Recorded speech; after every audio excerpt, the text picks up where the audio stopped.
practice with the techniques. Whereas if we kind of like cooperated and created a kind of Scandinavian hub of sorts, then at least there would be people would be going to doctors that were getting patients from all three countries rather than just one who's maybe getting like, you know, doing like a phalloplasty like once every couple of months, or even that. So that would be my thing. Greater training for doctors, just like GPs in general. I haven't heard of anything too disturbing yet happening to people when just going to GPs. I've heard worse things abroad, like people from other European countries who have just been asked to undress when they go to a GP. Seriously? Yeah, for like an ear infection. I haven't heard of anything that extreme happening in Norway, but it does just seem to be that thing where it's like, oh, you're trans, but is your ear infection related to being trans, or, you know...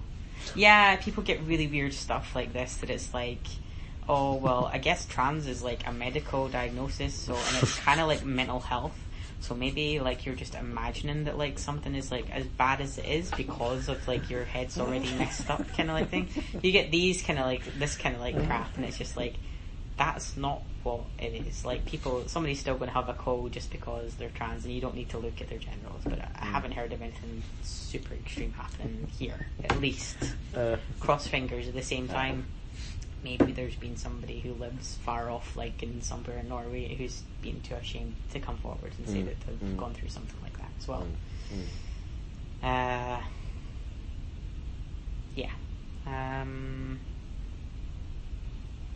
Yeah, so that would mostly be it. Just some kind of like training for, I guess, doctors across all kind of across the board in Norway to receive some kind of like LGBT training or something like that. It even just briefly goes into it.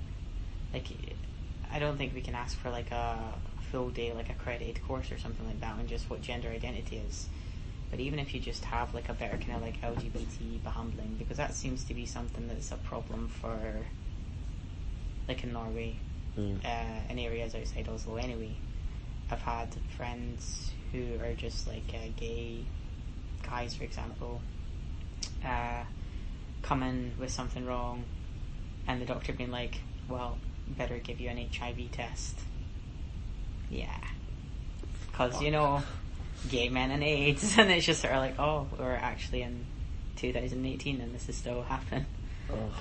So, yeah. That's... Yeah. So, it's something that needs to be just like improved in general. But education and... Yeah, the problem is like we tend to get caught up in the little centralised southeast bubble where we think that everything's like great and everybody's really understanding, but the further you move out from like Oslo, the more you realise, or like Bergen or Stavanger as well, the more you realise that there's, just cause it's Norway's like number 1, 2 or 3 in the world's best for lifestyle and gender equality and stuff like that, is really just Oslo sometimes, and the rest it just depends. Okay. Yeah. Well, do you want No, to was there anything else you need to ask? Or? Yeah, I think we covered everything. Yeah, cool. Pretty much. Very good. 1 hour and 14 minutes. Well, that's how long I can talk.